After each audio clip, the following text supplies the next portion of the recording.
À Kisoso, dans la commune de Matoto, une visite de terrain pas comme les autres. Objectif, comprendre concrètement comment les déchets sont collectés et traités dans ces quartiers populaires de Conakry. Dans la matinée de ce jeudi, l'ambassadrice de l'Union européenne en Guinée a littéralement mis la main à la pâte. Gants enfilés, elle participe au ramassage d'ordures dans les ménages.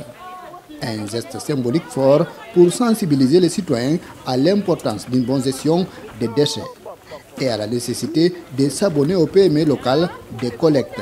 Je suis allée dans les ménages pour voir comment on ramasse les poubelles et ensuite donc on a poursuivi tout le cycle. Le but de cette action est très simple, c'est encore une fois sensibiliser tout le monde que la gestion des déchets c'est une affaire de chacun de nous. Donc il s'agit de deux choses, il s'agit vraiment de volonté, il faut changer la mentalité par rapport aux déchets, savoir qu'il faut une gestion responsable des déchets et ensuite il faut l'action, il faut que chacun se mette à contribuer. Parce que ce n'est pas le gouvernement seulement qui peut résoudre ça. Il faut aussi la gestion au niveau de la commune, au niveau local, mais aussi chaque citoyen doit contribuer. Ça commence tout simplement par ramasser les déchets qui ont été jetés et ne surtout jamais jeter les déchets n'importe où, pas dans les caniveaux, pas de n'importe où. Aujourd'hui, à un Grand Conakry, il existe des solutions.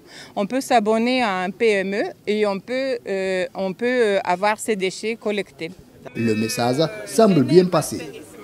Touchée par l'initiative, cette vendeuse d'aliments décide de s'abonner au service de ramassage.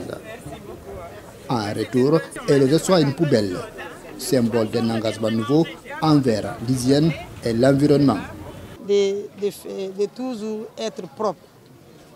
N'acceptez pas que les ordures entourent quoi.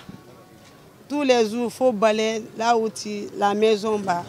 Là où tu vendais, il faut être toujours propre. Les gens encouragent de venir acheter des